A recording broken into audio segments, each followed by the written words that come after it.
হিন্দুত্ববাদ হচ্ছে একটা সিস্টেমিক শোষণ ব্যবস্থা, মনুসংহিতার উপর ভর করে তৈরি করা একটা সিস্টেমিক শোষণ ব্যবস্থা। যখন ইসলাম এসে হাজির হচ্ছে, সে তো এই শোষণ ব্যবস্থাকে প্রশ্নের মুখে ফেলতেছে।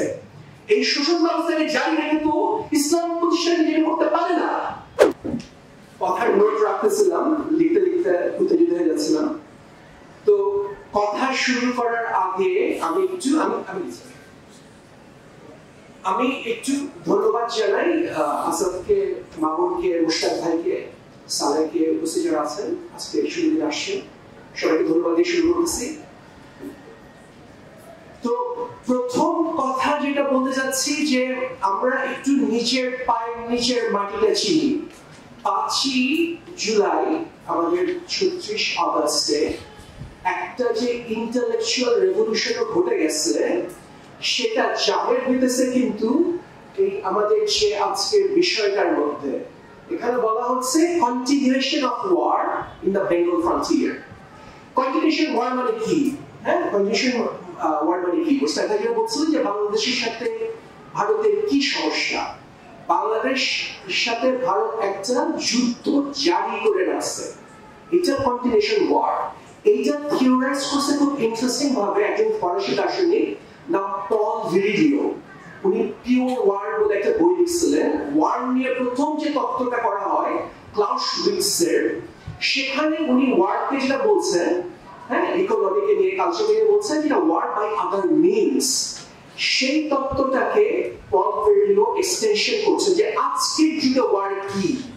ওয়ার কি খালি গরম যুদ্ধ, হ্যাঁ, হাই ইন্টেন্সিটি ওয়ারফেয়ার, না যেখানে একটা লো ইন্টেন্সিটি ওয়ারফেয়ার হয়, সর্বক্ষণ যুদ্ধ জারি রাখা হয় লো ইন্টেন্সিটিতে, যেটা চোখে দেখা যাচ্ছে না প্রকাশ্যে। এটাকে ওরা বলছে পিওর ওয়ার। ওয়ার বন্ধ হচ্ছে না, বাংলাদেশের বিরুদ্ধে ওয়ার বন্ধ হচ্ছে না। হ্যাঁ, এইখানে এখন হিন্দুত্ববাদ এবং ফ্যাসিজমের প্রশ্নটা আসবে, ঠিক আছে, যে কেন ওয়ার বন্ধ হচ্ছে না। তো এইখানে যে বলতেছেন যে মোস্তাক ভাই বললেন, আমি মোস্তাক ভাই কথা বলতে দেখে কথা বলা ইজি হয়ে যাচ্ছে, এই প্রশ্ন বারবার আসতেছে। উনি বললেন যে আমাদের এখানে একটা গৃহযুদ্ধের উস্কানি দেওয়া হচ্ছে, এটা আমরা ব্যাখ্যা করতে পারতেছি না কেন। হ্যাঁ, অন্তত ছাড়া আমি ব্যাখ্যা করছি কেন, এটা ইকোনমিতে বোঝা যাবে না। আমি ব্যাখ্যা করছি কেন যুদ্ধটা জারি রাখা হচ্ছে। তার আগে আমরা হিন্দুত্ববাদ, আমি এটা হিন্দুত্ববাদ বলছি না, হিন্দুত্ববাদ আর হিন্দুত্ববাদ দুটো আলাদা জিনিস। হিন্দুত্বের ডেফিনেশনটা আমরা একটু বুঝি। হিন্দুত্বের ডেফিনেশন, সবচেয়ে সরল ডেফিনেশন কি? হিন্দুত্ব হচ্ছে একটা পলিটিক্যাল, রাজনৈতিক অভিজ্ঞান। এই রাজনৈতিক অভিজ্ঞানটা কি করে? এইটা হিন্দুত্ববাদীরা হিন্দু হেজিমনি, যেটা মোস্তাক ভাই একটু বলছে যে সবাইকে হিন্দু হয়ে যেতে হবে, হিন্দু হেজিমনি কালচারাল জাস্টিফিকেশন তৈরি করে। কালচারাল জাস্টিফিকেশন, ঠিক আছে। এখন আমরা কিন্তু ফ্যাসিজমের মধ্যে ঢুকে যাচ্ছি। বালচার কি বলছে? ফ্যাসিজম কি? এস্থেটাইজেশন অফ পলিটিক্স, এস্থেটিক্স কি? এখন আমরা একটু নিশ্চয় কথাতে বুঝি। নিশ্চয় কি বলছে? আপনি যদি একটা তেলাপোকা মারেন তাইলে কিন্তু আপনি হিরো, আর আপনি যদি একটা প্রজাপতি মারেন তাহলে আপনি ভিলেন। তার মানে আমরা মরালিটি কিন্তু এস্থেটিক দিয়ে বুঝতেছি। আমরা কিন্তু পলিটিক্স, হত্যার পলিটিক্স, অ্যাসাসিনেশন পলিটিক্স আমরা এস্থেটিক দিয়ে বুঝতেছি। তেলাপোকা মারলে আমরা হিরো, আর আমরা যদি একটা প্রজাপতি মারি তাহলে আমরা ভিলেন। তাহলে আমরা বুঝতেছি একটু যে এস্থেটিশন অফ পলিটিক্সটা কিভাবে হয়। তো হিন্দুত্ববাদ কালচারাল জাস্টিফিকেশন তৈরি করে, হিন্দু হেজেমনি, ঠিক আছে। তাহলে হেজেমনির চেহারা কি?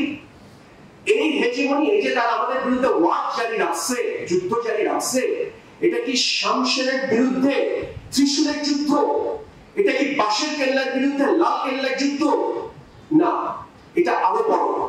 কি বড়? আমরা এখানে বিশ্বাসী যারা আছেন, বিশ্বাসীদের কথা বাদ, আমি একদম সেকুলারিস্টের জায়গাতে বলতেছি। সেকুলারিস্ট জায়গা থেকে ইউরোপিয়ান পণ্ডিতদের কাছে ইসলামটা কি? ইসলাম কিন্তু সম্পত্তি নিয়ে, রিডিস্ট্রিবিউশন অফ ওয়েলথ নিয়ে প্রশ্ন করে, যে সম্পত্তির ভাগ কিভাবে হবে, সোশ্যালি সম্পত্তি কিভাবে তৈরি করা হবে, প্রাইভেট, হ্যাঁ, জনপরিসর, প্রাইভেট পাবলিকের পার্থক্য কি, এগুলো নিয়ে সবচেয়ে মৌলিক, সবচেয়ে ইনসাফের প্রশ্নগুলো ইসলাম তুলতেছে। এই তো সমস্যা। তাহলে হিন্দুত্ববাদ কি করে? হিন্দুত্ববাদ হচ্ছে একটা সিস্টেমিক শোষণ ব্যবস্থা, মনুসংহিতার উপর ভর করে করা একটা সিস্টেমিক শোষণ ব্যবস্থা। যখন ইসলাম এসে হাজির হচ্ছে, সে তো এই শোষণ ব্যবস্থাকে পুষ্টি করতে হতেছে। এই শোষণ ব্যবস্থাকে জারি রেখে তো ইসলাম প্রতিষ্ঠা নিজে করতে পারে না। তাহলে হিন্দুত্ববাদের জন্মই হচ্ছে হিন্দুত্ববাদের সেন্ট এনিমি। আমরা সাভারকারের লেখা এবং বাংলাদেশ তিলকের লেখা বিভিন্ন লেখায় পরে আসতেছি, এবং আমি যদি ভুলে যাই আপনারা আমাকে প্রশ্ন করবেন। হ্যাঁ, কিন্তু আমি বলছি যে হিন্দুত্ববাদের জন্মই হচ্ছে, আর এখানে একটা মিলিটারিজম ভায়োলেন্সের একটা সম্পর্ক আছে, সেটা আমি একটু পরে আলোচনা করছি। কিন্তু হিন্দুত্ববাদের জন্ম হচ্ছে মুসলমানের শরীরের এগেইনস্টে ভায়োলেন্স জারি রাখা, যুদ্ধ জারি রাখা। মুসলমানের শরীরের এগেইনস্টে কেন কথাটা বললাম? কারণ একজন মুসলিম, একজন মর্দে মুজাহিদ ইসলামকে ধারণ করে, তার উপস্থিতি, তার ফিজিক্যাল প্রেজেন্স হিন্দুত্ববাদের জন্য থ্রেট। ফলে তাকে ইরেজ করতে হবে। হিন্দুত্ববাদের বয়ান, আমরা বারবার বয়ান কথাটা বলতেছি, আমি বলি বয়ান এবং সত্যের মধ্যে পার্থক্য কি? ইসলামের সত্য একজন মুজাহিদ ধারণ করে, সে যখন হিন্দুত্ববাদী বয়ানের সামনে হাজির হয়, বয়ান টিকতে পারে না। তাহলে এটাকে নিউট্রালাইজ করার কি কি পথ হিন্দুত্ববাদ তৈরি করছে? প্রথম পথ সেকুলার প্লুরালিজম। সেকুলার প্লুরালিজম নিয়ে কি বলা হচ্ছে? আমরা যখন, আপনারা সবাই এটা ফেস করছে, যারা দাড়ি টুপি পরে তারা তো করছেন, আমি দাড়ি টুপি পরি না, আমারও এটা ফেস করতে হয়। কারণ আমি যতই লুকাবার চেষ্টা করি, আমার মুসলিম পরিচিত বেড়ে গেছে, তাই না? তাহলে আমি থ্রেট। আমি দাড়ি পরি না, কি আর টুপি না পরি, আমি থ্রেট। কি বলা হয়? আমি যখন বলে বাঙালি মুসলমান কিংবা আমি মুসলমান, বলে তুমি মুসলমান বলতে পারো, খালি বাঙালি বলতে পারো না। তার মানে কি? জনপরিসরে আপনি যখন আপনার মুসলমানিত্বকে অ্যাসার্ট করবেন, এটাকে নিউট্রালাইজ করে দেওয়া হবে। আপনি এটাকে অ্যাসার্ট করতে পারবেন না জনপরিসরে। তারা লিবারেশন বলে বাসিকে করো, ধর্মচর্চা, উৎসব সভা, হ্যাঁ এ করো, উৎসব করতে থাকো। হ্যাঁ, আপনি যখন গুরু কুরবানি দিতে পারবেন, জানি তুমি কি পাষণ্ড, তুমি কি স্যাভেজ, তুমি কেন গুরু কুরবানি দিতেছো, তাই না? তো এদিকেও জানতে দিকে যাবে না। তাহলে সেকুলার প্ল্যাটফর্মে তারা ওয়েপনাইজ করছে হিন্দুত্ববাদ। ঠিক আছে? সেকেন্ড কি করলো তারা? আপনারা দেখেন ভারতীয় সভ্যতা, ইসলামিক সভ্যতা, বিশেষ করে পার্সিয়ান কালচার ছাড়া এর রিচনেস কোথায় আসে? আমাদের আর্কিটেকচার, আমাদের কুইজিন, আমাদের ল্যাঙ্গুয়েজ, পার্সিয়ান কালচারের কনফ্লুয়েন্স ছাড়া এটা তো দরিদ্র।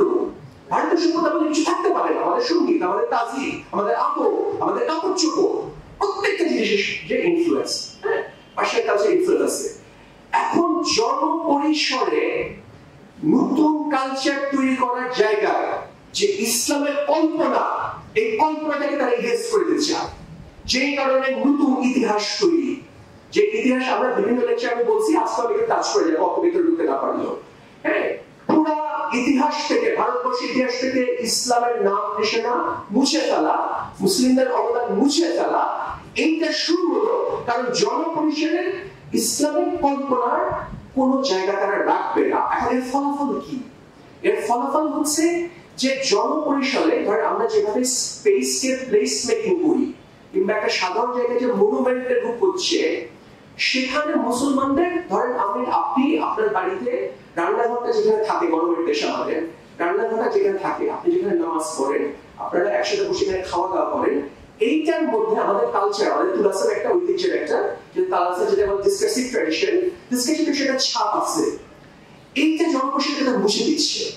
আমাদের কালচার সেন্টার মসজিদ, ফরাইজরা যেটা বলছি যে মসজিদকে আবাদ করতে হবে, মসজিদকে তারা সেকুলার স্পেস বানিয়ে ফেলতেছে। মসজিদে কি যাবেন আপনি নামাজ পড়ে চলে আসেন, মসজিদ আর কিছু আমাদের সংস্কৃতির মধ্যে সম্পর্ক নেই। হ্যাঁ, মসজিদে আমরা কিছু করতে পারবো না। হ্যাঁ, মসজিদে আমাদের মেয়েদের মসজিদের কোনো জায়গা নেই, মেয়েদের কালচারের মসজিদ থেকে যেখানে শুরু হবে কোনো জায়গা নেই। আমাদের আর্কিটেকচার ধরেন, আজকে ঢাকা শহরের যে আরবান ডিজাইন করতেছে কিছু মূর্খ সেকুলার কাফের লোকজন। ফলে আমাদের কল্পনা, আমাদের জাপানের স্ফূর্তি ঘটে না এখানে। আপনি চিন্তা করেন যারা এখানে বয়স্ক আছেন তারা বসুন্ধরা মলটা দেখছেন। একটা বসুন্ধরা মল যখন হইল, আমাদের সম্পূর্ণ চেঞ্জ হয়ে গেল। ছেলে মেয়ে তারা বিয়ে করবে, পাত্র পাত্রীকে দেখতে তারা বসুন্ধরা মলের ফুটপাতে গিয়ে দেখা করতেছে, দুই ফ্যামিলি ফুটপাতে গিয়ে করতেছে, মানুষ আড্ডা দিবে। কর্পোরেশন স্পেস আগে যেভাবে আড্ডা দিল টং ঘুরে বসে কিংবা বিভিন্ন আমাদের মাঠটা চেঞ্জ হয়ে যাচ্ছে, কিন্তু একটা আর্কিটেকচার অসম্ভব প্রভাব আছে এই শহরের মধ্যে। তাহলে আমরা কি সেকুলার ডেট কিছু স্পেস দিয়ে আমাদের শহরটাকে ভরে ফেলবো? আমাদের প্রাণ, আমাদের স্পিরিচুয়ালিটি, আমাদের রূহ, এটার কোনো স্পর্শ আমাদের জানতে থাকবে না। এইটা একটা শুরু হলো এক নম্বর। আর সবচেয়ে বড় যেটা প্রবলেম, সেটা হচ্ছে রিডিস্ট্রিবিউশন অফ ওয়েলথ। আমরা সম্পত্তি কিভাবে ভাগ করবো, সম্পদ কিভাবে ভাগ করবো, রিপ্রডিউস করবো, এই কোশ্চেনে তারা মুসলমানদের কোনো যোগাযোগ তারা রাখবে না, মুসলমানদের কোনো তারা রাখতে পারবে না। তো এইটা করতে গিয়ে এখন আমরা আসছি যে হিন্দুত্ববাদ, আমরা তো ডেফিনিশন করলাম এটা শুরু হলো কিভাবে। বারবার সাভারকারের নামটা আসতেছে, ঠিক আছে? আসলে সাভারকার কি হিন্দুত্ববাদের জনক? আর এর সাথে ওয়েস্টের সম্পর্ক, এর সাথে ফ্যাসিজমের সম্পর্ক কি? এখানে একটু আমি নোকটা দিয়ে রাখি, আজকে বেশি কথা বলা যাবে না, সময় কম। হ্যাঁ, ধরেন খুব ইম্পর্টেন্ট তরুণ তাত্ত্বিক কানন শ্রীনিবাসন কিন্তু হিন্দুত্ববাদকে উনি বলতেছেন সাবালটার্ন ফ্যাসিজম। উনি কিন্তু, আমরা এখানে ফ্যাসিজম বলতে হিন্দুত্ববাদকে আমরা সংকোচ বোধ করি, কিন্তু যারা এটাতে সাফার করছে তারা কিন্তু বলছে এটা সাবালটার্ন ফ্যাসিজম। তার মানে একটা লুম্পেন ডিজায়ারকে তারা মনুমেন্টালাইজ করতেছে এই এটার মাধ্যমে। এই লুম্পেন ডিজায়ারটা কি, এটা নিয়ে আমরা আলোচনা করবো আজকে। আমি যদি সময় পাই আমরা এটা আলোচনা করবো। তাহলে হিন্দুত্ববাদের শুরু কোথায় হচ্ছে? হিন্দুত্ববাদের শুরু কোথায় হচ্ছে? আমি বারবার লেকচারে বলি, আজকেও বলতেছি, সিপাহী বিদ্রোহ এবং শেষ কাছাকাছি সময় ভারতবর্ষে দুইটা বিপ্লবী, ইসলামী ধারার বাইরে দুইটা বিপ্লবী ধারা তৈরি হচ্ছে। এক হচ্ছে উত্তর ভারতে শৈব শাক্ত ধারা, যেটা মেইনস্ট্রিম করলেন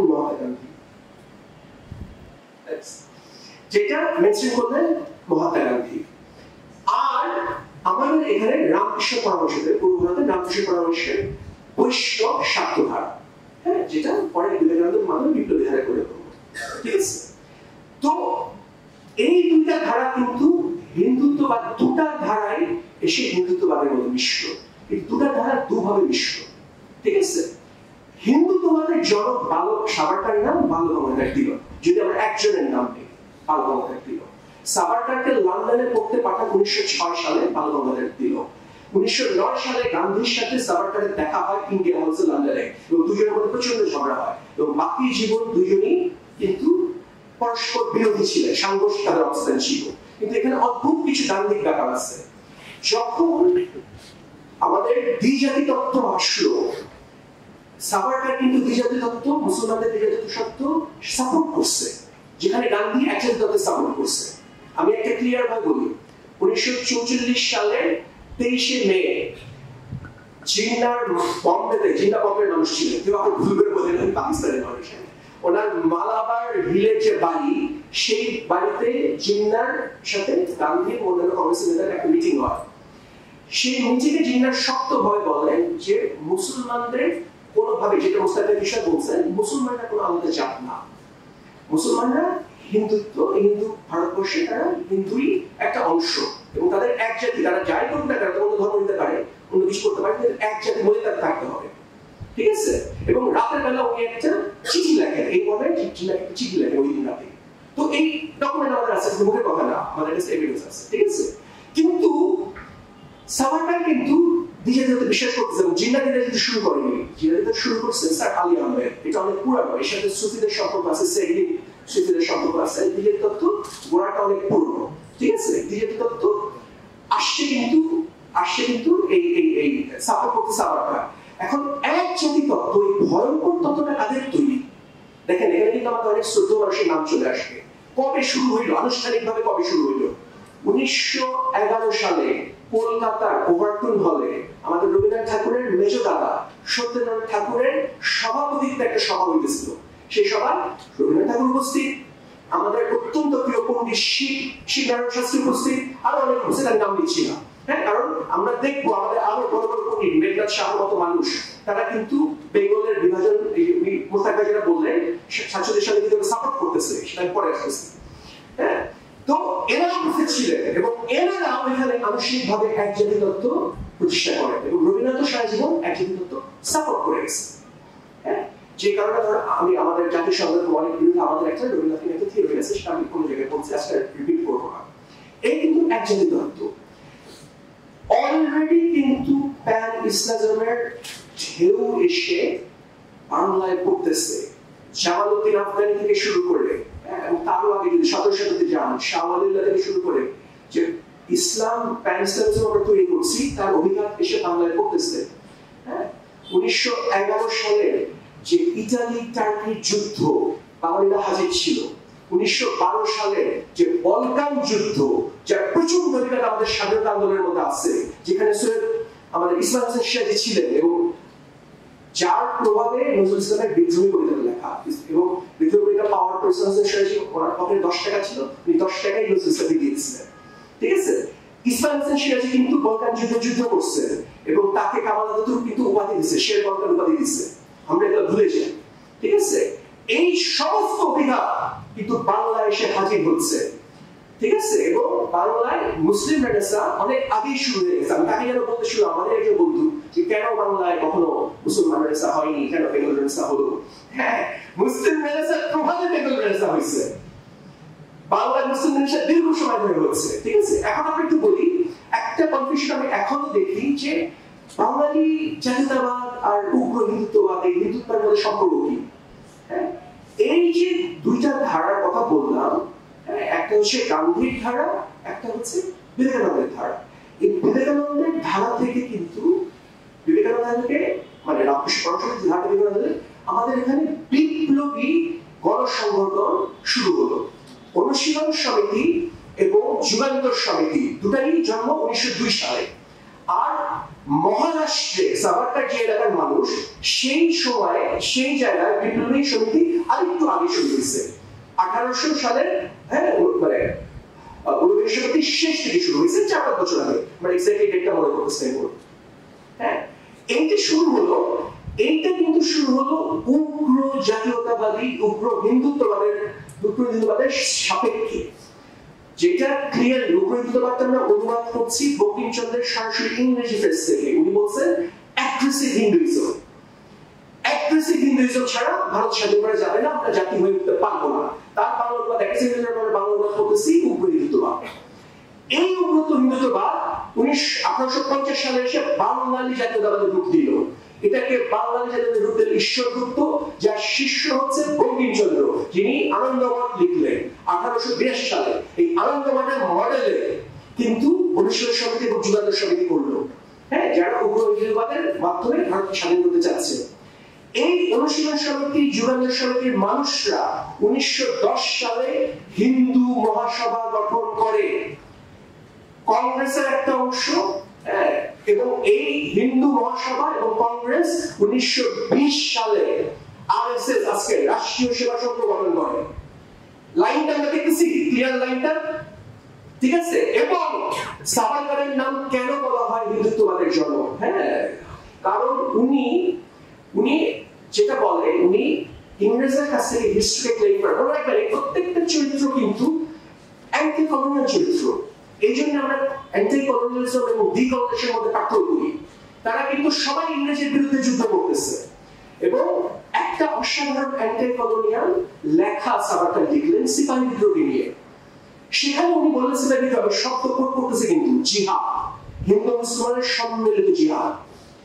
ঠিক আছে, এরপর উনি ভাইসরয় কার্জনকে খুন করার মামলায় জড়ালেন, বিভিন্ন মামলায় জড়ালেন। ওনাকে যখন জাহাজে করে আন্দামানে নিয়ে নেওয়া হচ্ছে, মাহাতো জাহাজ থেকে ছাপায় করে পাওয়ার হিউজ সিলেকশন সাভারকার। হ্যাঁ, একটা মানুষ ধরেন আমাদের পলিটিক্যাল এমনি বলে তাহলে ছোট মনে কোনো দরকার নেই, আমরা তো রক্ত বলতেই পারি, কথা বলতেই পারি, হিউজ মানুষ।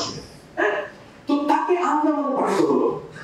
আন্দামানে যখন 1920 সালে একটা ভয়ঙ্কর, যে কারণে ইসলাম বিরোধী হয়ে গেলেন, ভয়ঙ্কর ঘটনা ঘটলো। ওনার পলিটিক্যাল এনিমি গান্ধী ফরাজি আন্দোলনকে সাপোর্ট করা শুরু করলো। গান্ধী কিন্তু ফরাজি আন্দোলনকে সাপোর্ট করছে। ঠিক আছে, এই সময় সাভারকার ওনার হিসাব মতো বুঝলেন যে যদি মুসলমানরা ক্ষমতায় আসে তাহলে তো হিন্দু নেশন তৈরি হবে না। 1921 সালে এসেনশিয়াল অফ হিন্দুত্ব বইটা লিখলেন। ঠিক আছে, আচ্ছা, হিন্দুত্ব শব্দটা ওনার কয়েনেজ না। হিন্দুত্ব শব্দটা কয়েনেজ হচ্ছে একজন বাঙালি, তার নাম চন্দ্রকান্ত বসু। তিনিও কিন্তু সবাই কিন্তু হিস্ট্রিটা আলাপ করতে থাকে, এখানে ইকোনমিক্স পলিটিক্স আলাপ করছে। উনি যে বইটাতে হিন্দুত্ব শব্দটা কয়েন করলেন সেটার নাম হচ্ছে the authentic history of the Hindus. Hindu যদি নিজেকে হিন্দু বলে সে কিন্তু মৌলবাদী হয় না। আমরা সবাই মৌলবাদী হয়ে যাবো আমরা যদি বলি আমরা বাঙালি মুসলমান, যেটা হচ্ছে না বাংলা। ঠিক আছে, এবং ওনারা কিন্তু হিন্দুবাদ প্রতিষ্ঠা করার চেষ্টা করতেছে এবং এখান থেকে সমস্ত কিছু ইরেজ করে তারা নতুন একটা ইতিহাস তৈরি করতেছে। ঠিক আছে, তো এই পর্যন্ত আমরা ক্লিয়ার হয়ে গেলাম। এখন এই যে শুরু হলো, এই সময় ব্রাহ্মণ সমাজ কিন্তু আর্য সমাজে পরিণত হচ্ছে, মানে হিন্দুত্ববাদী হয়ে উঠতেছে।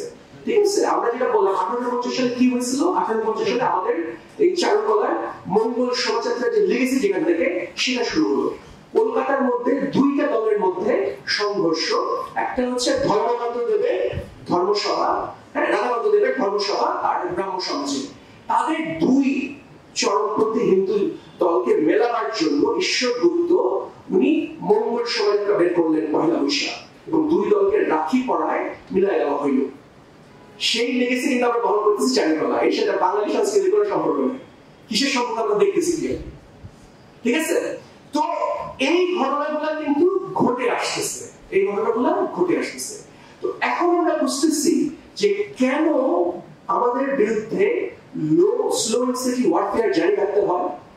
কারণ এইটা যদি জারি না থাকে তাহলে হিন্দুত্ববাদের যে প্রজেক্ট, ভারত কিন্তু কোনো দেশ না, এটা হিন্দুত্ববাদীদের একটা প্রকল্প, এই প্রকল্পটা জারি থাকে না। একজন মুসলমান যদি থাকে এই মুসলমান তো বেঁচে থাকে না, তো মুসলমানকে যদি থাকতে হয়, যেটা গান্ধী বলছিলেন যে হিজরত করো, আমাদের হিজরত করে চলে যেতে হবে, অথবা হিন্দু অধীন হয়ে থাকতে হবে, মিশে যেতে হবে। এই দুইটা চয়েস আমাদের সামনে খোলা আছে। ফলে যেটা ক্লিয়ার হয়ে যান, হিন্দুত্ববাদীরা ভারতবর্ষের ভিতরে মুসলমানের সাথে যে আচরণ করে সে পররাষ্ট্রনীতিতে সেই আচরণই বজায় রাখতেছে। ফলে আমাদের এখানে যেটা হচ্ছে সেটা কোনো আলাদা কিছু না। ভারতবর্ষের ভেতরে মুসলিমদের ভেতরে যেটা হচ্ছে, আমাদের কাছে তারা একই যুদ্ধ চালাচ্ছে অন্য বাই আদার মিনস, পররাষ্ট্রনীতির নামে, বিভিন্ন কিছুর নামে তারা এই যুদ্ধটা চালাচ্ছে। ঠিক আছে, তো এখন আমরা এসে দেশ ভাগের প্রসঙ্গে, মুস্তাক ভাই অনেকটা বলছে, আমরা একটু ক্লিয়ার করে দেই। সেটা হচ্ছে যে 47 সালে বেঙ্গল যে আইনসভা শুধু মানুষ হিসাবে মেজরিটি না, বেঙ্গল আইনসভা মুসলমান মেজরিটি এবং মুখ্যমন্ত্রী আমাদের পুতুল হোসাই, না সরি সরব হোসাই, ঠিক আছে, যাকে হোসাই বলে ওরা, যাকে বলে যে ডাইরেক্টরের নায়ক যিনি, তিনি। তো তারা যেটা ক্লিয়ার ভাবে বললেন যে বাংলা অখণ্ড থাকবে, যেটা বেঙ্গল প্যাক্ট, শরৎ বসু এবং আবুল হাশিমের বেঙ্গল প্যাক্ট, যেটা সেটার মূল কথা যে বাংলা অখণ্ড থাকবে। এখন অখণ্ড বাংলা পাকিস্তানের সাথে যেতে পারে, ইন্ডিয়ার সাথে যেতে পারে। ঠিক আছে, কিন্তু একটা জিনিস খেয়াল রাখেন, 1910 সালে কিন্তু আমার হিন্দু মহাসভা গঠিত হয়ে গেছে, সাবাটা কিন্তু মহাসভার প্রেসিডেন্ট ছিল। হ্যাঁ, এই সময় এসে শ্যামাপ্রসাদ হচ্ছেন প্রেসিডেন্ট। তারা কিছুদিন আগে কিন্তু বাঙালি হিন্দু নিজস্ব মাতৃভূমি আন্দোলন শুরু করছে। বাঙালি হিন্দু নিজস্ব মাতৃভূমি তারা চায়। হ্যাঁ, এবং তারা আজকে যে পশ্চিমবঙ্গ, বাঙালি মুসলমান চাই পশ্চিমবঙ্গ বইত না, পশ্চিমবঙ্গ তখন ছিল না, তো অখণ্ড বাংলা পশ্চিমবঙ্গ থেকে আসে, স্টেট তো ছিল না তখন, এটা বাঙালি মুসলমানের কারণ। যাই হোক, তো তারা কিন্তু বলতেছে যে আমি অখণ্ড বাংলা চাই না, কারণ অখণ্ড বাংলা হইলে মুসলমান মেজরিটি থাকবে, আমি বাঙালি হিন্দু নিজস্ব জন্মভূমি চাই, নিজস্ব জায়গা চাই। ঠিক আছে, এবং এই জায়গাটা তারা দুটো জিনিস ভাগ করলো। হ্যাঁ, ফ্যাসিস্টের কাছ থেকে নেতারা জিনিস ভাগ করলো যে ফাদারল্যান্ড, হ্যাঁ, পিতৃভূমি এবং পুণ্যভূমি। তারা বলে যেখানে মুসলমান জন্ম নিতে পারে তাহলে এটা পিতৃভূমি হবে, এটা তার জন্য পুণ্যভূমি না, কারণ সে তো হিন্দু না, এটা আমাদের পুণ্যভূমি, এখানে আমরা মাতৃভূমি মানব। ঠিক আছে, এবং যেটা হলো, যেটা মুস্তাফা ক্লিয়ার ভাবে বলছে যে মেজরিটি ভোট সহজভাবে হলো যে বাঙালি মুসলমান এবং বাঙালি হিন্দু মিলে একটা রাষ্ট্র হবে। তখন দুইটা হাউস ভাগ করে ফেলা হলো, মুসলমান হাউস এবং হিন্দু হাউস, এবং ডিসিশন হলো যে কোন হাউস যদি বলে যে তারা ভাঙবে তাহলে এটা ভেঙে ফেলা হবে, এবং মেজরিটি যেটা মানে হিন্দু হাউস তারা বাংলা ভাগ করলো, এবং পশ্চিমবঙ্গ হিন্দু, এটা কিন্তু হিন্দু বাঙালি হিন্দু জন্মভূমি হিসেবে পশ্চিমবঙ্গ তৈরি হয়েছে। এর সাথে মুসলমান, এখানে মুসলিমদের প্রশ্ন আসে কিভাবে, মুসলিমদের মধ্যে নাই, ইনশারের মধ্যে মুসলিম নাই, মুসলিম কিন্তু বাংলা অখণ্ড রাখতে চায়। ঠিক আছে, আমরা ক্লিয়ার হয়ে গেল ব্যাপারটা। তাহলে এখন প্রশ্ন আসছে এর সাথে ফ্যাসিজমের সম্পর্ক কি? ঠিক আছে, এখানে অনেকগুলা ব্যাপার আছে, আমি একটু দ্রুত বলে যাই। এরিয়ান আমরা যেটা বলি আর্য, আর্যাবর্তের ধারণা, এটা শ্লেগেলের তৈরি করা। আপনারা যারা এডওয়ার্ড সাইডকে পড়ছে, আপনারা যারা ওরিয়েন্টাল পড়ছেন এবং এম্পায়ার, এবং নাম কি এম্পায়ার কোনটা কালচারাল করছেন। আপনি দেখবেন একটা বিরাট এর মধ্যে একটা ফাঁক আছে, উনি জার্মানদের নিয়ে কোনো কথা বলেন না। ইন্ডোলজি জন্ম দিয়েছে জার্মানরা, কিন্তু এরপর সাই জার্মানদের নিয়ে কথা বলেন না, কারণ উনি একটা হিসাব মিলাতে পারেন না। সাধারণত ইন্ডোলজি কিংবা এই ধরনের জ্ঞান ওরিয়েন্টালিজম তৈরি হয়, এটা তো কলোনিয়ালিজমকে জাস্টিফাই করার জন্য তৈরি করা হয়। তো যখন জার্মানরা কখনো আসেনি ভারতবর্ষে, কলোনাইজ করেনি, তাহলে ইন্ডোলজির জন্মদাতা ম্যাক্স মুলার জার্মানরা হয় কিভাবে? ঠিক আছে, এটার উত্তর আমি দিচ্ছি। কারণ হচ্ছে ফ্যাসিজম আসলে কি আমরা একটু বুঝি। এনলাইটেনমেন্ট থেকে যে বুদ্ধি বা রেশনালিজমের জন্ম তৈরি হলো, তার এগেইনস্টে দুটো প্রতিক্রিয়া তৈরি হয়। হ্যাঁ, বলা হলো যে বুদ্ধিবাদ এবং প্রগতির প্রতি আস্থা এগুলা সভ্যতাকে ধ্বংস করে দিচ্ছে, সভ্যতাকে ডেকেডেন্ট বানিয়ে দিচ্ছে। এর বিরুদ্ধে দুটা প্রতিক্রিয়া তৈরি হয়, একটা কমিউনিজম, একটা ফ্যাসিজম। দুটারই উদ্দেশ্য দুই ভাবে মানব চৈতন্যকে জাগ্রত করা। জার্মানিতে এটা বলে আউফগ্যাং। ফলে ফ্যাসিজম, যদি আমরা বামপন্থীদের ফ্যাসিজমকে গালি বানিয়ে ফেলছে, গালি বাদকে যদি আদিভাবে দেখি, নাৎসিজমের সাথে না মিলায়, ফ্যাসিজমকে যদি একটা ফেনোমেনা আকারে দেখি, ফ্যাসিজমের উদ্দেশ্য হচ্ছে উন্নতি এবং বুদ্ধিবাদের দ্বারা আক্রান্ত আত্মাহীন রুহহীন মানুষকে ট্র্যাডিশনের ভিত্তিতে আবার তার যে অথেন্টিক ট্র্যাডিশন তার ভিত্তিতে আবার নতুন ভাবে জাগরিত করা, নতুন ভাবে স্পিরিচুয়াল করে তোলা, আবার রুহানি শক্তির মধ্যে নিয়ে আসা, যেটাকে তারা আউটগান বলছে, নবজাগরণ বলতেছে। এটি কিন্তু ফ্যাসিজমের উদ্দেশ্য ছিল। তো এইটা করতে গিয়ে তারা দেখলো যে ইউরোপে তো ইন্ডাস্ট্রিয়াল রেভলিউশন হয়ে গেছে, ফলে যে আমাদের তাদের যে সম্পর্কগুলো, জ্ঞান, ট্র্যাডিশনটা হারিয়ে গেছে। তাহলে এখন কি করবে? একদল যাওয়া করলো ইজিপ্টে, ইজিপ্টোলজির জন্ম শুরু হলো, আরেক দল আসা শুরু হলো ইন্ডিয়াতে, ইন্ডোলজির জন্ম হলো। তারা বললো যে আমাদের যদি ট্র্যাডিশনের ভিত্তিতে আমাদের সভ্যতা তৈরি করতে হয়, হোলি রোমান এম্পায়ার যদি আবার আমাদের স্ট্যাবলিশ করতে হয়, তাহলে আমাদের ট্র্যাডিশন করতে হবে। এই ট্র্যাডিশন আছে হচ্ছে ইন্ডিয়াতে এবং ইজিপ্টে। এবং ডক্টর শেফার্স, আপনাদের হিমলারের রাসপুটিন বলা হয়, কার্ল উইলিগুড বলে একজন, তার হ্যান্ডপিক অ্যানথ্রোপোলজিস্ট ডক্টর শেফার্ড, তিনি একটার পর একটা এমিসারি পাঠানো শুরু করলেন তিব্বতে এবং এবং এবং ইন্ডিয়াতে। হ্যাঁ, এবং ওদের যে cultural department of race and settlement ছিল, সেখানে 3 জন মানুষকে আনা শুরু করলো এই জিনিসগুলো বোঝবার জন্য। আধুনিক ফ্যাসিজমের 3 জন সবচেয়ে ইম্পর্টেন্ট মহাগুরু, Rene Guenon, Julius Evola, Frithjof শুল। থিওসফিক্যাল সোসাইটি যে প্রথম ইন্ডোলজি নিয়ে কাজ করা শুরু করলো, সেটা প্রতিষ্ঠা করেছে মাদাম ব্লাভাটস্কি। মাদাম ব্লাভাটস্কির শিষ্য অ্যানি বেসান্ট। অ্যানি বেসান্টটাকে সরাসরি শিলা থেকে শিলায় ট্রান্সমিশন পাইছে বলা হয় যে রেনে গুনিয়ন। উনি কিন্তু শেষ জীবনে মুসলমান হয়ে গেছেন, উনি কায়রোতে মারা গেছেন এবং আল্লাহর নাম জিকির করতে করতে উনি মারা গেছেন। কিন্তু আজকের যে আধুনিক যে ফ্যাসিজম, উনি বেদান্ত সংস্কৃত খুব ভালো জানতেন, আরবি খুব ভালো জানতেন, ফার্সি ভালো জানতেন। আজকের যে আধুনিক যে ফ্যাসিজম, তার জন্ম হচ্ছে রেনে গুনিয়ন। আর এটাকে ফ্যাসিস্টদের সামনে হাজির করছে হচ্ছে জুলিয়াস ইভোলা। এবং এই যে বললাম কার্ল উইলিগুড এবং হিমলার, তারা বারবার তারা ইভোলাকে ঢাকায় তাদের বক্তৃতা দেওয়া হয়েছে। এবং আমরা যেটা দেখি যে ইউরোপিয়ান ফ্যাসিজমের যে সেমিওলজি, সমস্ত চিহ্ন, এটা ইজিপ্টোলজি এবং ইন্ডোলজি থেকে নেওয়া। সোয়াস্তিকা চিহ্ন থেকে শুরু করে তাদের রেস সম্পর্কে ধারণা, সিভিলাইজেশন ধারণা, সিভিলাইজেশন ব্লক সম্পর্কে ধারণা, প্রত্যেকটা জিনিস নাম হচ্ছে ইন্ডোলজি থেকে। ইন্ডোলজি তৈরি হয়েছে এর জন্য।